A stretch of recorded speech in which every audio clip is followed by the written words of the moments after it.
This is what's great about sports. This is what the greatest thing about sports is. You play to win the game. Hello? You play to win the game.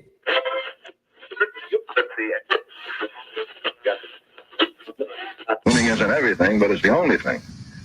In our business, there is no second place. Either you're first or you're last.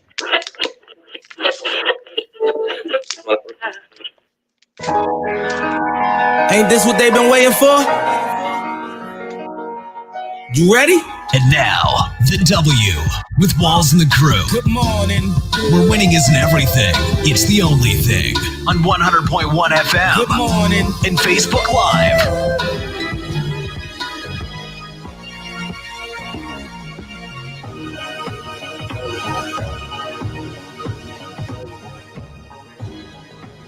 Good morning. Good morning. Another Saturday morning with the W Show, whether you're watching us in your car or on 100.1 FM, One Kansas City Radio. We appreciate it. Also, you can watch us and like us on Facebook Live and all of our other social media platforms. We appreciate it, as we always say every Saturday morning.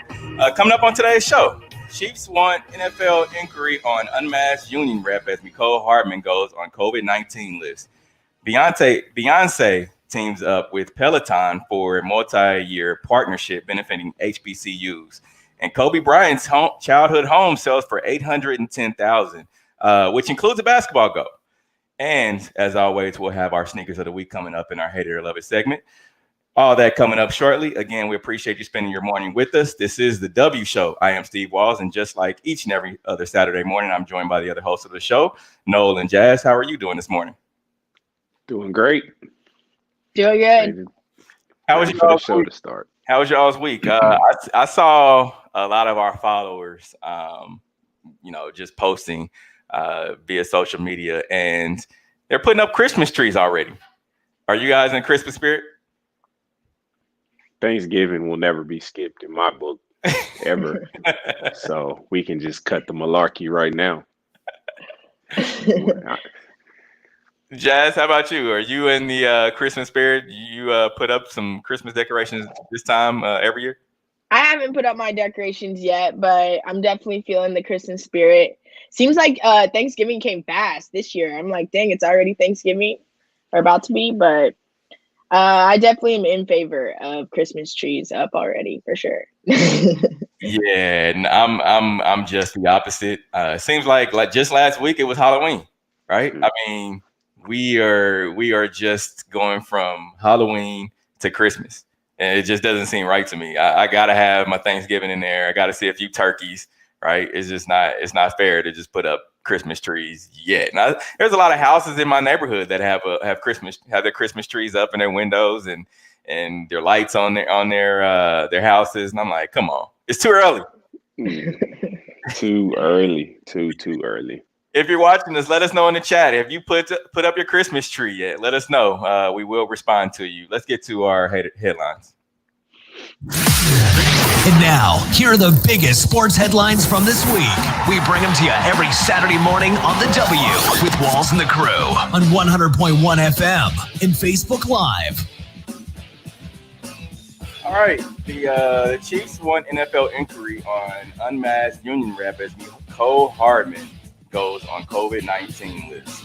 So earlier this week, ESPN's Adam Schefter reported on Wednesday that the Chiefs want the league to start an inquiry with the union regarding a player representative holding a meeting with the entire Kansas City team in late October. That union representative allegedly had close contact with KC players without wearing a mask or other face covering. So Schefter explained that union reps aren't subject to the same COVID-19 testing as active players, but the report comes on the same day as the Kansas City Chiefs wide receiver Mecole Hardman went on the reserve COVID-19 list. It's not yet known if Hardman has tested positive for the virus, but if he's out, let's just say for an extended period of time, he's had so far this season 25 catches for 395 yards and 3 touchdowns in the 9 games this season. You all thoughts on Mecole Hardman testing positive and the inquiry that the unmasked union rep was in the Chiefs facility? To me, it doesn't quite make sense that the union rep wouldn't have to wear the mask if he's going to be in close proximity to the players. I mean, the meeting was, from what I read, last month, so it was a while ago. So any COVID that he might have spread and somebody got, it would have cycled on through. But Right. it's just what really matters is, why is he not wearing a mask, and why isn't he taking these precautions if he's going to be close to these players? So I think the Chiefs are correct in, asking like, what's going on with this player rep. Yeah. Now, Jazz, when you see the report of Mecole Hardman, he hasn't tested positive, but he's on the reserve COVID-19 list. What does that mean to you? If he misses, luckily they're on a bye, but if he misses the next game, which is a week from tomorrow, what are your thoughts about that? Obviously it's a hit. He has, like you said, 25 catches, 395 yards. So he's definitely contributed so far. But I think it's good now, out of all the times on bye week, at least he has some downtime. Hopefully, obviously he's been quarantined and everything. And then I think we have Sammy Watkins coming back later on this week. So that'll be a good move if he does have to go down. All right. So what are we expecting from the Kansas City Chiefs after their bye week? Of course, they beat out the which is funny, because last week we talked so much about, the Carolina Panthers coming in here and it not being a dog fight, which it was. Which they barely beat the Carolina Panthers 33-31 last Sunday at Arrowhead. Jazz, I'll start with you. What are we expecting from this team heading into the second half of their season? I mean, a lot of people have said that the schedule should be easier from here on out, but I think that was a prime example last week that every team is going to get their best every week. So anything can happen any given week. I don't want to jinx them, but I am expecting them to still run it back for another one. So No. Andy Reid is 18-3 after the bye week and 3-0 against the Raiders after a bye. When you look at those numbers, I mean, he's one of the best. What do you attribute that to? I mean, he's a tactician, for one thing, when it comes to the game of football, offensively for sure. That's just another extra week that he has to prepare for whatever the other team is, trying to run. And he's very good at picking his spots as to where he wants the football to go in certain situations. I think that's what kind of makes him one of the best coaches really of all time in football, is the fact that he's able to highlight your weaknesses with only a week to prepare, sometimes 3-4 days, but now he has 2 weeks. So the Raiders are really looking at it at a real issue. They're, like Jazz alluded to earlier, we're going to get a couple of key players back.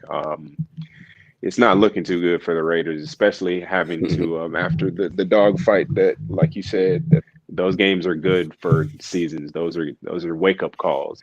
Now, I expect more of the same. How do you see things shaking up with this team down the stretch after the bye? For the Chiefs, I see them getting stronger after the bye. I really see them really gelling as a team. They've played well outside of the defensive secondary. I know the secondary has been pretty high. I think they were number 6 as far as defenses goes before last week. But as long as they gel together, just like they did last year after week 10, the best teams get stronger, especially in the fourth quarter of the season.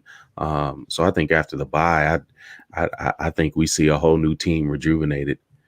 Now, I think Andy has some plays, of course, I mean, that we've never seen before. I mean, you look at the Patrick Mahomes rollout last week, where he went in motion. It's simple things like that where he's able to have time to draw up these type of plays.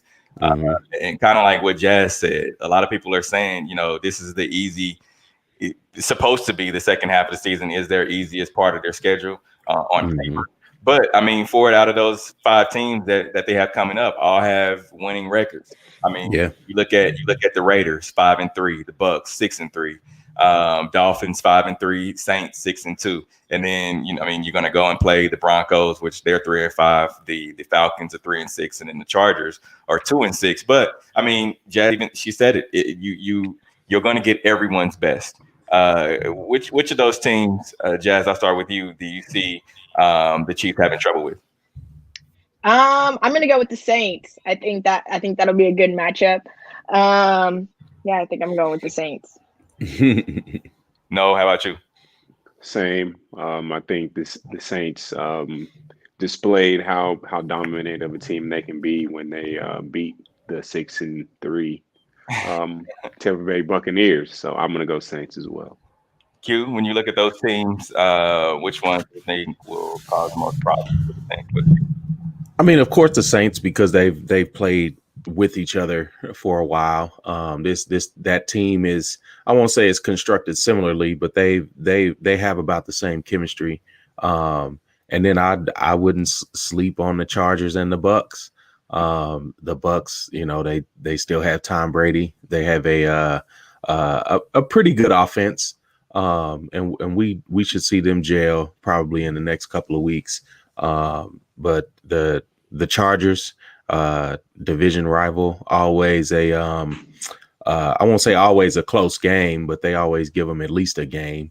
So I would say those three teams you can look out for. But again, it's any given Sunday, and it's going to be later in the season. And a lot of teams are going to get better than they were earlier in the season. So now, do you see this team? You all both had. I mean, Noel and Jazz, you both had the Saints. Q, you had possibly the Chargers, maybe the Bucks. Where do you see the record going? I'm looking at, honestly, I'm looking at least a 14-2 record. Mm-hmm. Like I kind of allude to every week, and Q says it is every given Sunday, but also every time the Chiefs have a dogfight, every time an NFL team that's that talented and that good has a dogfight, they improve after that.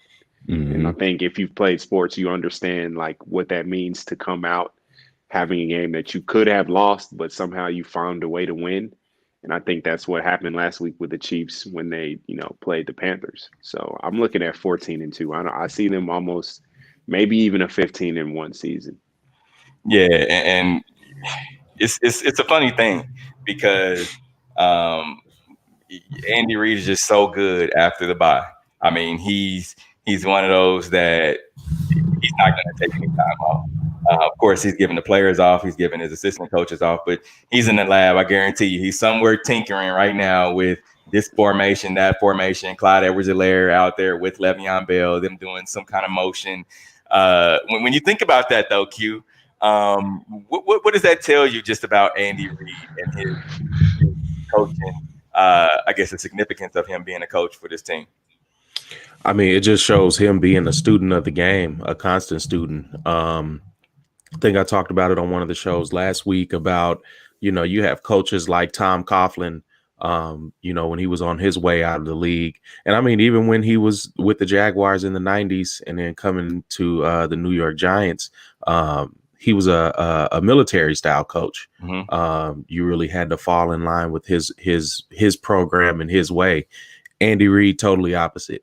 We saw the play you talked about where Pat was allowed to come up with his own play and then work on it in practice. So, coaches that are progressive like that, I think they get a lot more out of the players, and especially changing up your coaching style to fit to the players that you have, in the system currently. And Andy Reid is one of those coaches, especially after the bye, that's like super prepared. So, it's going to be a chess match with him and John Gruden coming back.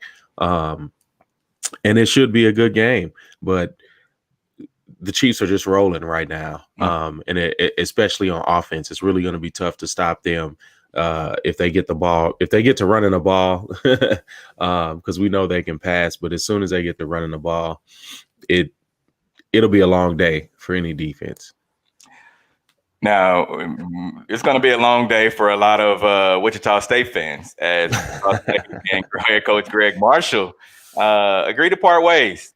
Now, if you haven't heard, Wichita State and Greg Marshall expected to part ways this week after the school launched an investigation into conduct following disturbing allegations from several of his former players. So Marshall has been a coach since 2007 and compiled a 331 to 121 record while at Wichita State. But several of his former players came out this past month and alleged that the coach was both physically and verbally abusive. And Marshall was accused of punching a player multiple times at Wichita State, putting his hands around a staff member's neck, and even trying to punch another Shocker student through his car window during a road rage incident in the parking lot. It's just so much. I mean, we talked about this a month ago, but at some point, I knew that it was going to come to a head. No, when you see this coach, Wichita State, Greg Marshall, what does that mean to you that they're parting ways? I think obviously you can't have somebody like that representing your university. And it honestly, it's personal for me because I've had a couple coaches who've decided that style of coaching is the style that best suits them, or thought that they were going to win doing that. And I'm just here to say that it's not cool. Like, nothing about it is cool. If you read the article, he was obviously using profanity to address these players, and also using a certain word to describe the female anatomy to describe these players. And I'm also here to say that that's not okay either. Like using that sort of language to demean, honestly, women as well as the player, it's not okay. And I'm kind of glad that this happened, and he's out, and I hope for a long time he doesn't get a job, honestly. Now, Jazz, when the report came out, and of course we talked about it, but did you see that did you feel like that they were going to, part ways with Greg Marshall? I honestly expected them to. I think, like Noel said, it's a reflection of your program. It's a reflection of the school, and it's just not a good look altogether, even if you're not a part of the basketball program. So I'm glad, and I was happy to see it. It was unfortunate. But like Q mentioned, kind of with Andy Reid and him being a players coach and players being more apt to respond to you if you have a good relationship and you're working with them. And like being a former college athlete myself, I thought it was just, it like made me think about, I go to this school for the coach and my relationship with the coach, and I'm not going to want to perform for you if you're doing those type of things off the court, on the court.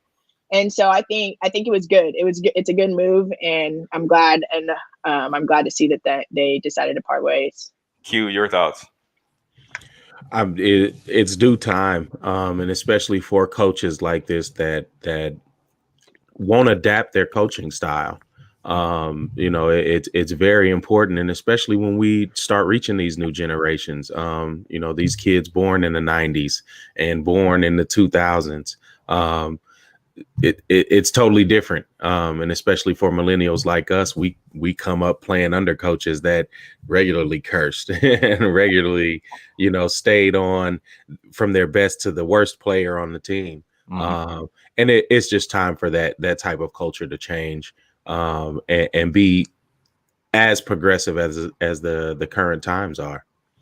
Now, and I don't want to say this just because Greg Marshall's a white coach, right? I mean, I've had black coaches that have done, of course, similar things, right? But Same. The thing about it too is just like it's just a different breed of athlete. And I won't say that in a bad way. I'm just saying it to be. I mean, it's just the truth. I mean, kids grow up different now, and social media is out there, and when something like this goes down, it's automatically going to hit the news wire, and one thing after another, it'll trend backwards. That being said, it'll go back to, okay, well, what happened when he was at his last job? Well, how was he when he was an assistant coach? And what is his background like? So, it is what it is, but it's good that they've moved on from Greg Marshall. Yeah, definitely. I agree. All right, Rob Manfred said he won't punish Justin Turner for leaving isolation. So we knew it. So Rob Manfred won't punish Justin Turner for leaving isolation after testing positive for COVID-19. So the LA Dodgers third baseman Justin Turner would not be disciplined for returning to the field to celebrate his team's championship after he tested positive for COVID. So now for our listeners and our viewers that didn't hear about the story, so Major League Baseball Commissioner Rob Manfred issued a lengthy statement on Friday alongside one from Turner and other Dodgers president and CEO Stan Kasten, in which he outlined the findings of an investigation that took where he took partial responsibility. So long story short, Justin Turner tested positive during the game. They removed him, put him in isolation. The Dodgers go on to win that same game, and Justin Turner came back onto the field, posing for photos, holding the trophy, and things of that nature. And so, no mask, no mask on. Now he's not punished. Q, your thoughts on this? Because after reading a little bit more of this, what happened? I can kind of understand where Justin Turner was coming from, right? Mm-hmm. Because athlete, once in a lifetime, possibly winning a world title, right? Winning a pennant, and all of your teammates and the teammates had come out and said that, hey, we were telling them, hey, come out, man. You've been around us already. If you tested positive, we probably already got it. So come out here, hang out with us, man. Celebrate this moment. So I can understand. And he's probably like in his mind, he's like, all right, if they're cool with it, I'm cool with it. So thoughts on it? No, I mean it's what people do every day. You hang around, whether it is family, whether it is friends. So it's the same thing. I would have just hoped that the MLB took a firmer stance on exactly what happened. And being so understanding. And like you said, Steve, you try not to make it a black-white thing. But you look at other players. I mean, there's if Yasiel Puig is still on the team and this happens, and he's a troublemaker, you expect some sort of fine, some sort of game suspension or whatever it is. And all it should have been was a fine. I don't think it should have been a big hoopla about it. Again, like you said, he had already been around his teammates throughout the whole game. I think he got put out around it was like the 5th or 6th inning. It was something like that.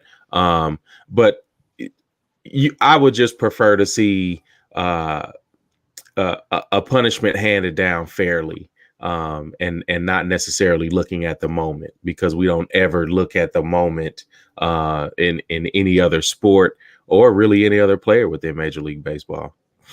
Now, Jazz, when we talked about this story, you gave your thoughts a little bit, but now that you're hearing more about it and finding out that he won't be punished, what is your thoughts? I definitely think that it's one of those things of, it's just the principle of it. Like, granted, yes, like we take into consideration those type of things, but it's just the principle of, if you're going to be so hard in all other sports, and we're so we persist on, oh, you have to be out for the 2 weeks or whatever, the 14 days. Then I think that it should be the same across the board, regardless of the situation. Like I said, it's just the principle of it. Now, knowing now that Manfred said that the Turner's teammates actively encouraged Turner to leave isolation and return to the field, what does that say to you? I mean, that's a really good teammates. I have to keep it a stack with myself. Like, if that was me, if I was Justin Turner, I would be feeling really, really down. Just knowing I can't be out there with my teammates, I can't celebrate. And then knowing that they have your back enough to through a pandemic and through a virus, they say, hey man, go ahead, just come out here, man. We'll be fine. But it's you got to think of the other side of it. It's okay, these people have families. These people have people that, are susceptible to this virus is affecting them way worse than, the normal person. And it's it's hard to think of that in the moment. So I'm really undecided on where I'm at. It's just it's a really tough situation all around, because you want to be out there. You just won the World Series through a pandemic, right? I might add.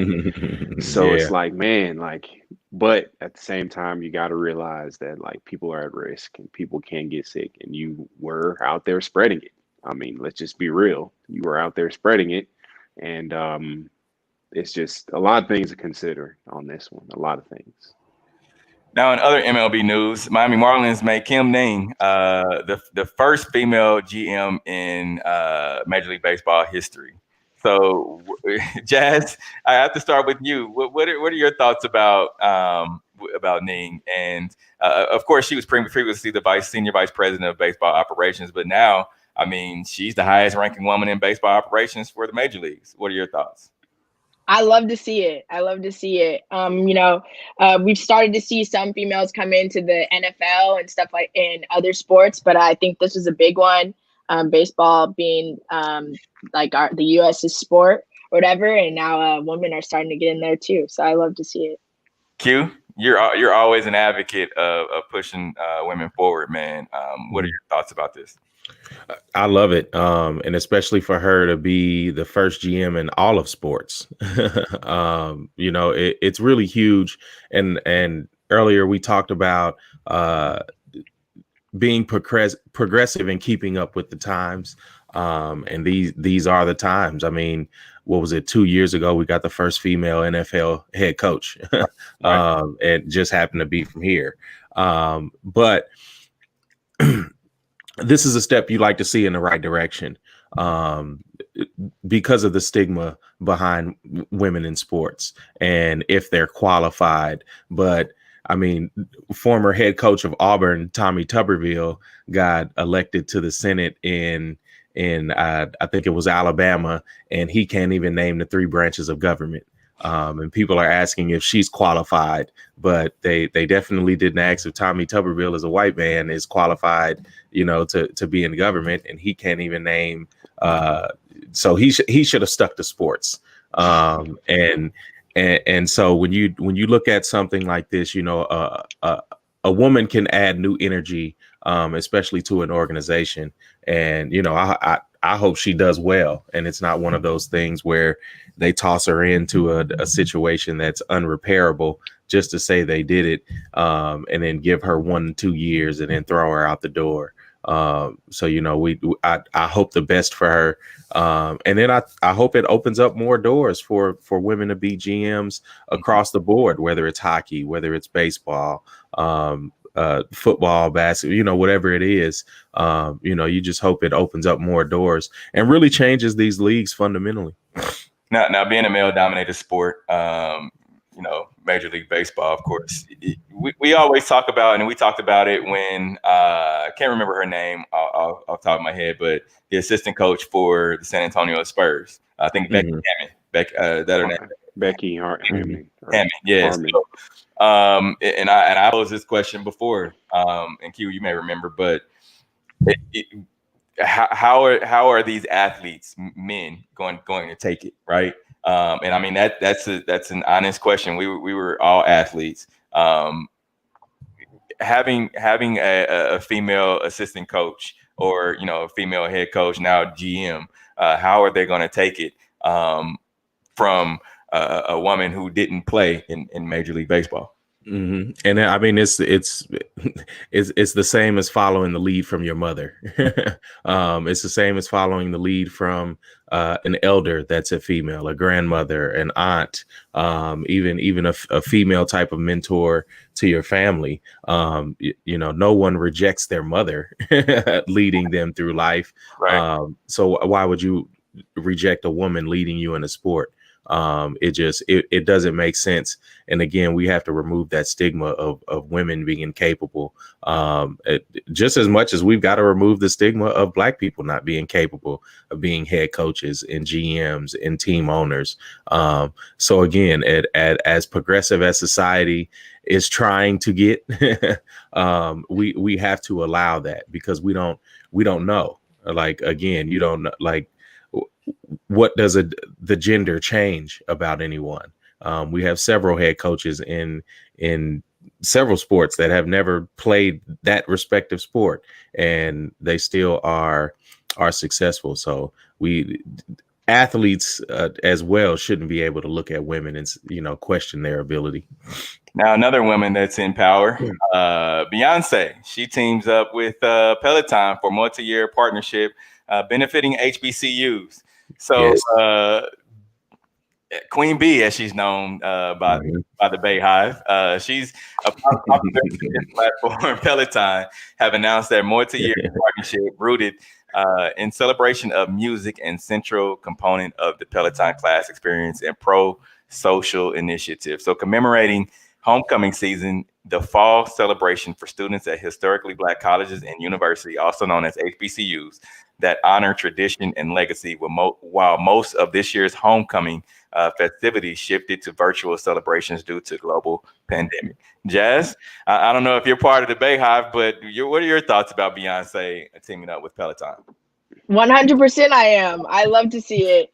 And I thought it was super cool because I know the Peloton movement is kind of booming right now. It seemed pretty popular, especially on social media and stuff, people posting their rides and that kind of stuff. And I thought it was super cool. Especially going through like the pandemic and everything right now, a lot of people are forced to do like workouts at home and on your own. So I think a lot of people have turned to that. And so I think it's super cool. Q, Beyonce and Peloton worked to create a series of themed workout experience that help extend homecoming to Peloton members via classes across multiple fitness categories, including indoor cycling, running, strength, boot camp, yoga, and meditation. Your thoughts on that? I love it. We look at Beyonce and especially her husband really leading a lot of initiatives that we saw from Michelle Obama when the Obamas were in office, looking at social justice issues, but then also turning around and looking at the issue of obesity within our community, and people not eating right and things like this, turn people around and allow people to make health and lifestyle changes that can help. We live in a society where Black people aren't given the access to gyms and healthy eating and things like that. And you would hope that these type of partnerships that go on with these celebrities can help push people to live a better life, eat healthier, work out, and definitely push them towards a healthier lifestyle. Beyonce and Peloton are gifting 2-year Peloton digital memberships to students at 10 HBCUs, providing access to a full library of fitness classes through the Peloton app that can be used with or without equipment. What is your thoughts about that? I mean, it's just like everything else she does, and her husband. Not to like bring Jay into this, but it just everything they do, for Black people, I feel like it's pretty dope and progressive, and it just screams that like, hey, I want come along, come with me, I want y'all to live a good life just like I've lived. I've been able to make it as a Black woman in life. I want to share some of these blessings that have been given to me from y'all, basically, because without her fans, without, people uplifting them, she wouldn't be where she's at right now. So just her being able to give back wherever she can is always dope. And especially to HBCUs who, as Q can attest to, might not always get the opportunities that other schools might get. So this is really dope, of course. Nothing wrong with this at all. All right, we're going to take a quick break. Coming up, we'll have our sneakers of the week, and the Clippers have officially signed Chauncey Billups and Larry Drew as Coach Ty Lue's assistant coaches out in LA. Yeah. We'll be right back. The W Show. You're tuned in to The W with Walls and the Crew, where winning isn't everything. It's the only thing. On 100.1 FM and Facebook Live. Dre, when he was younger, he loved to smile. And we knew he would need braces because his teeth were coming in funny. That's when he had the bunny rabbits. We called them the bunny rabbit. Now, those are the same two front teeth there that they are now. Then Dre ended up having to wear braces for 5 years because he never made it to appointments because he was busy playing basketball. If he missed practice, he don't get to play in the game. This is the picture that was on the front page of the newspaper. All you can notice is the braces. Then once he got to Michigan State, he broke the retainer. My bottom teeth, they were really crooked, and I just wasn't getting braces again. Small Direct Club fits into my lifestyle so well. The liner is so great. It's easy to just grab it and go, and then I can change on the road. I did photo shoots with my liners in, and you can't see them. I wish Smile Direct Club would have been around when I was paying for them. I wouldn't have had to take them out of school. I wouldn't have had to miss work. It's like a great feeling to have good teeth. A smile is a first impression. That's why I think having a great smile is so important. You're tuned in to the W with Walls and the Crew, where winning isn't everything. It's the only thing. On 100.1 FM and Facebook Live. Back in on the W Show, 100.1 FM. We appreciate everybody who's listening to us in their car or watching us on one of our social media platforms. Remember, you can like us at the W Show KC on all of social media. That way you can watch us live. Let's get to our Hater Love It segment. Hate it. It's that time for Love It or Hate It. Hate it. If we love it, we talk about it. If we hate it, we move on. This week on the Sneakers of the Week, we have quite the colorways going on. A lot of colors going on. Starting off, we have the Air Jordan 5s. What are we thinking? Yes, I wasn't able to grab them, but yeah, I love these. I'm kind of rocking. I can't lie to you. I am kind of rocking. I wonder, could you like get two pairs and like have like two pairs of like two yellows and two reds? But I mean, not gonna work. No, not gonna work. Can't the do red's it. always gonna be the left shoe, and the yellow's always gonna be the right shoe. You must have already researched that. I did. Oh man. No, because I call them the Bulls and the Lakers. That's what I'm calling them. Yeah, got the yellow and purple and the black and red. Yeah, those are nice. So how you guys as grown men would walk around with mixed match shoes? That's kind of where I was going with that, Q. That's kind of where I was going with it. I was like, maybe I can like finagle this because the color itself is great. Like but mismatched shoes is kind of throwing me off. Yeah, and I mean that's again, it could be a fashion statement. I like where this Jordan brand is going with this. It seems kiddish, but I like it. And the next we have Cardi B's Reebok Club C's. Kind of like these. I can't lie. This is hard. This is hard. I need to see him on some feet, but they're hard. Yeah, I like them. The thing about it too is that I think she has. This is like the first release that she's having, which I believe happened this morning. But then she had like some toddler shoes and also a low cut version of this too. So I mean, I'm proud of Cardi. Mm-hmm. I'd take them. The Nike Air Max 1 Strawberry Lemonades. I like the name better than the shoe. Yeah. They kind of cool. They kind of cool, I guess. They different. Yeah, they're a women's shoe.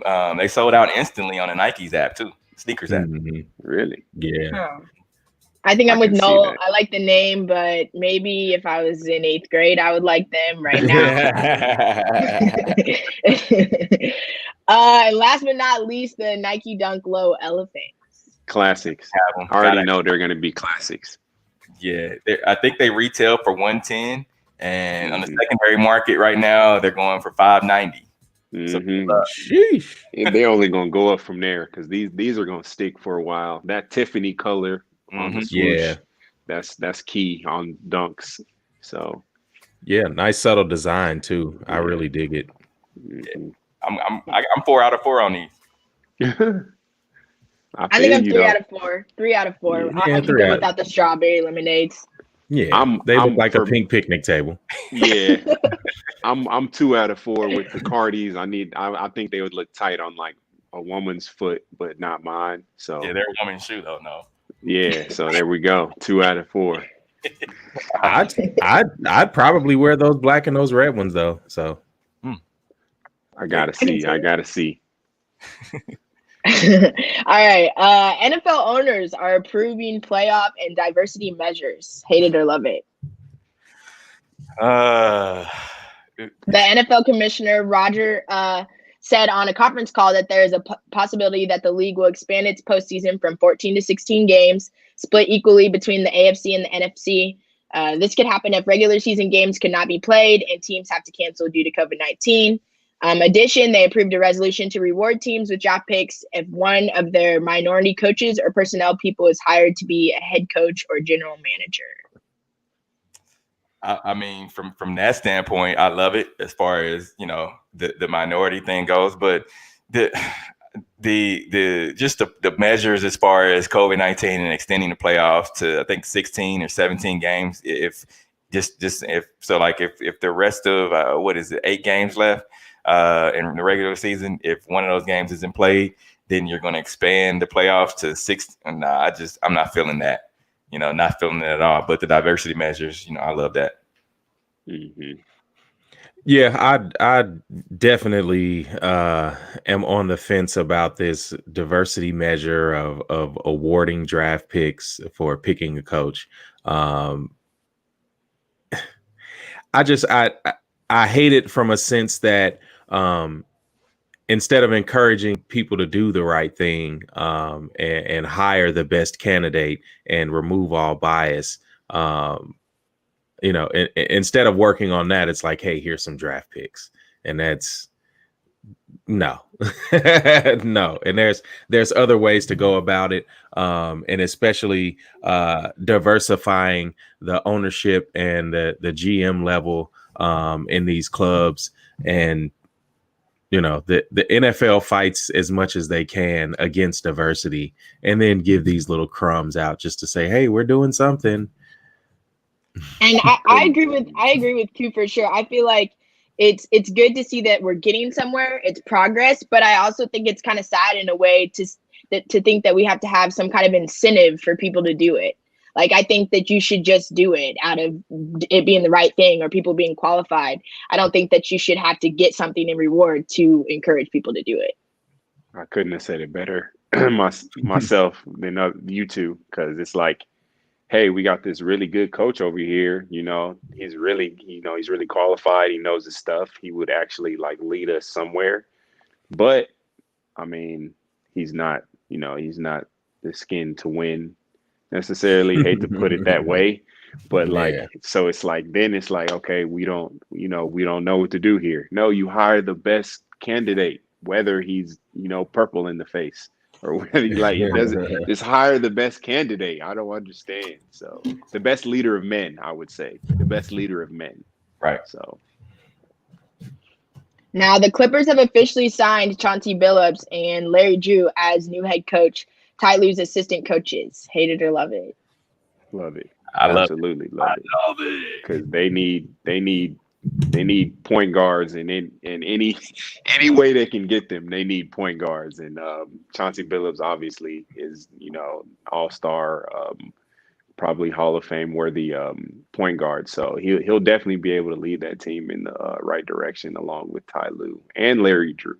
I like it from the simple facts. Larry Drew is a local product here, and KCK native.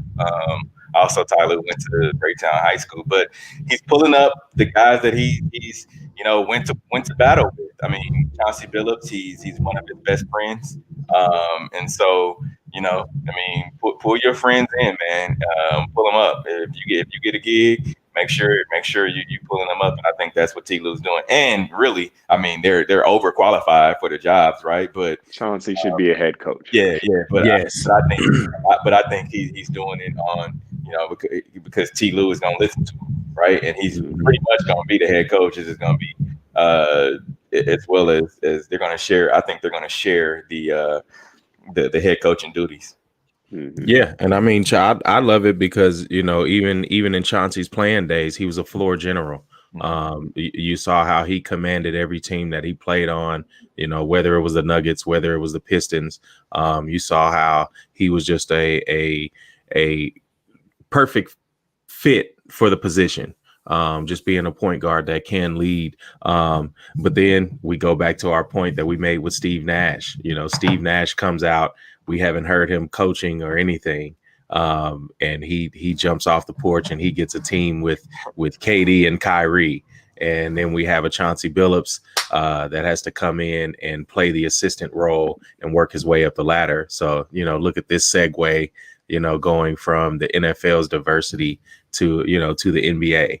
And it's some very subtle differences. And especially just looking at Steve Nash and having this conversation about a month ago of how he, jumped all of these ranks and was able to become a head coach. So yeah, like both of you gentlemen said, like Chauncey Billups is one of those guys that can definitely help lead, whether he's on or off the court. And I'm excited for him because I would like to see this turn into a head coaching opportunity for him. And for the 2020 NBA mock draft, LaMelo Ball moves up to number 1 selection by Timberwolves in first 2-round mocks. Hate it or love it. Love it. I love it. Gotta love it. Gotta love it. Love it. He's been named pretty much the most talented player in the draft by a lot of scouts and GMs. But he's also kind of fallen into and we hate to bring this up, but kind of his interviews have been said to be less than spectacular, which I think that just reeks of they're looking at his father rather than they're looking at LaMelo Ball himself. Yeah. He forgoed college to go play with against grown men. So I think he's been in the spotlight for his whole entire career. We live in a social media age. We knew who he was when he was 12 years old. So I think maturity is something that probably isn't something that we should worry about with LaMelo Ball, but yeah, here we are. But I'm glad that he's seen as the number 1 pick by the professionals. So and he's the younger Ball, correct? Yes, he's the youngest one. So he's been able to. I think it's always been said that the younger brother, especially if you have 2 older brothers, the younger brother always is the most successful. I mean, you can look at Rush Brothers. You can look at the Rush Brothers, Jerron, everything that he went through, and then Kareem, and then Brandon. Brandon spent 12 years in the NBA, got a couple championships too. So I think he'll be the most successful out of these the Ball brothers, just because he's been able to see what Lonzo went through, and then LiAngelo as well, his short-lived career. And I think he's still trying to get into the league as well. So, we'll see how it goes. Yeah, I'm ready to hear LeVar's mouth again. Like just to raise 2 first-round draft picks. That has to be some quality TV. Mm-hmm. I watched him. He did some kind of interview. It was like a Facebook Live thing. And he was kind of he mellowed out a little bit, but he was still, when he was asked about it, he was just like, man, a lot of this stuff that I do is for branding and marketing. Like Jess said, we live in the social media age, right? I mean, he explained it to a T, but he also said, when he started talking about this marketing and things like that, he was like, hey, all 3 of my sons will be on the same team. We'll be coached by, we'll probably be on the Lakers. He said, both my sons going to the Lakers, and they will be on all 3 of my sons will be on the same team. So he's trying to manifest, but good luck. Yeah, good luck. Reality gonna hit him in the face. Confidence is key. Due to COVID protocols, Clemson's Trevor Lawrence still to travel with the team but not play. Hate it or love it. Don't play another game. Don't you play another game with Clemson. Hate it. Yeah. Lawrence has been in a 10-day period of isolation, but has been participating in meetings and talking to the other quarterbacks by video. He just can't play because of the cardiac back-to-play protocol added to the 10-day period.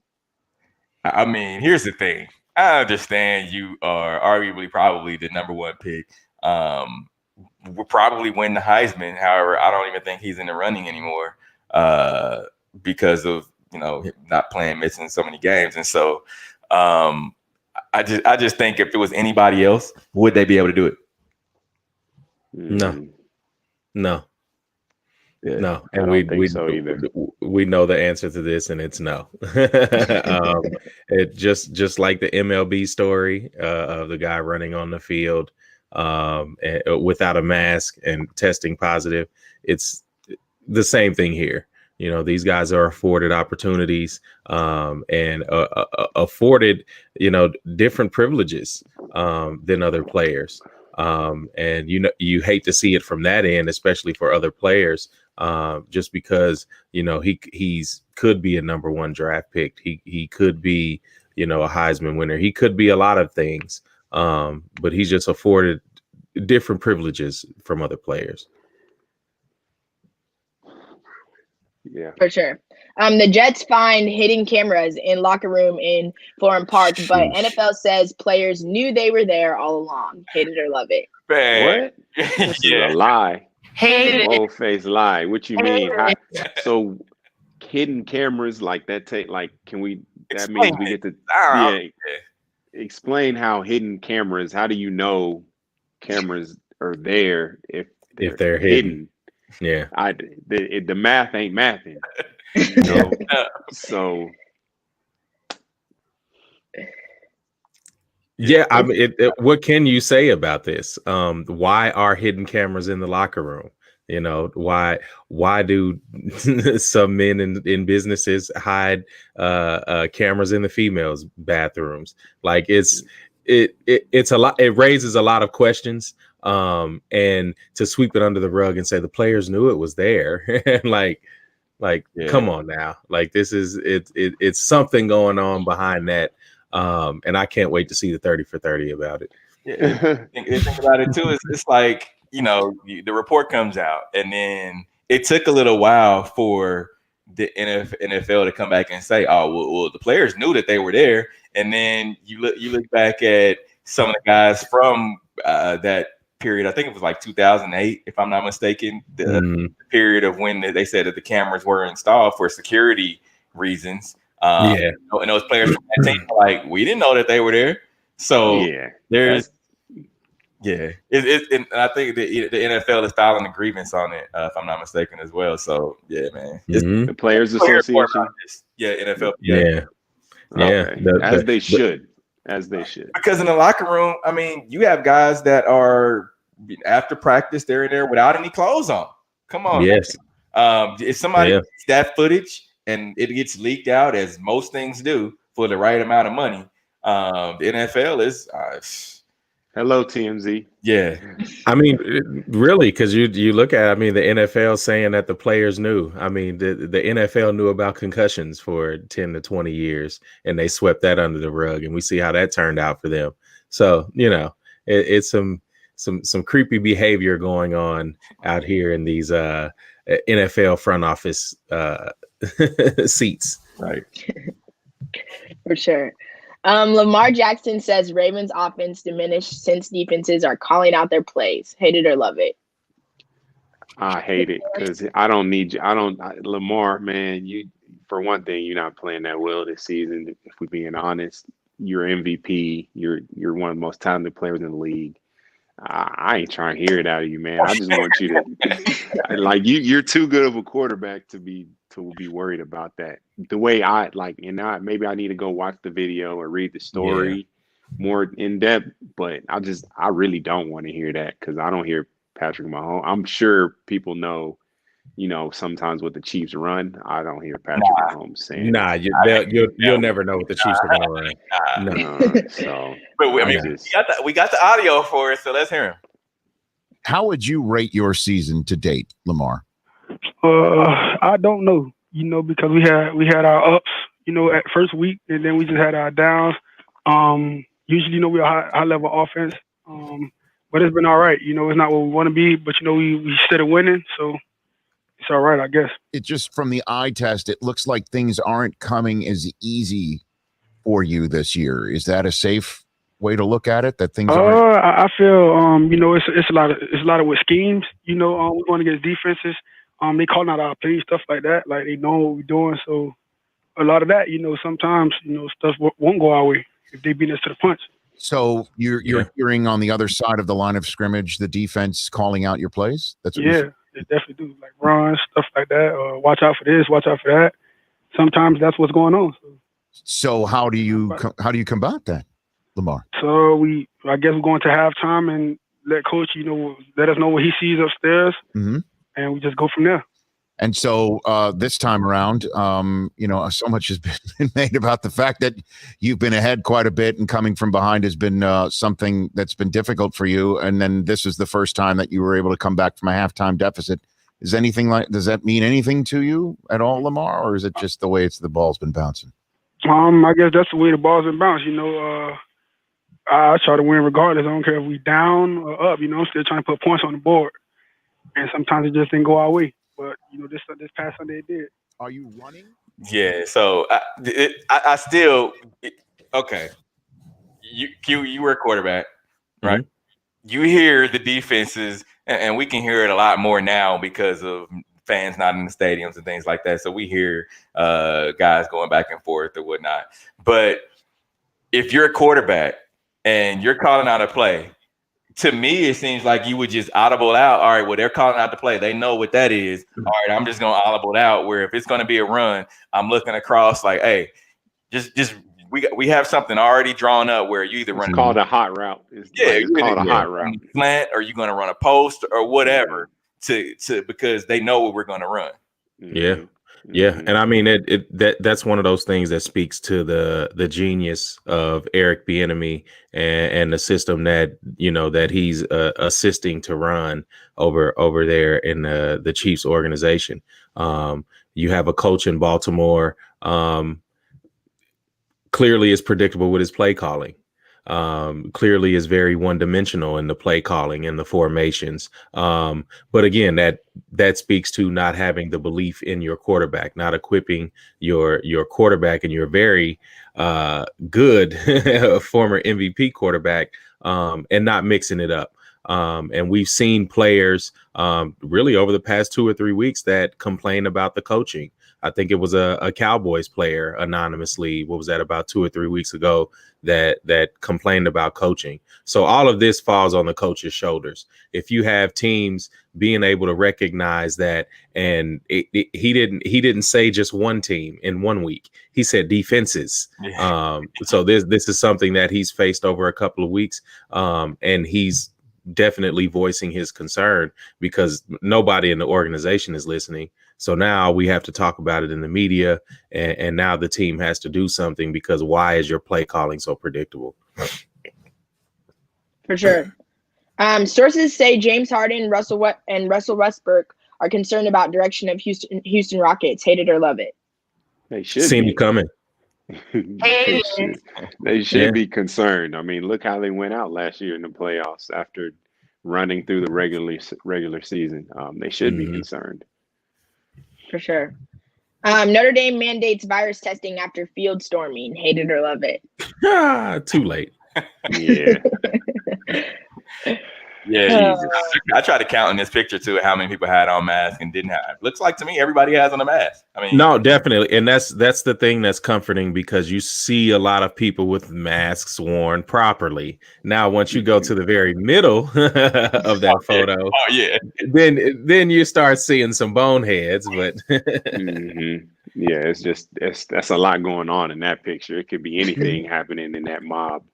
Yeah, and I mean the bars around Notre Dame probably look the same that night as well. So interesting. The Rock teams up with Microsoft to give away Xbox Series X to children's hospitals. Hate it or love it. I love it.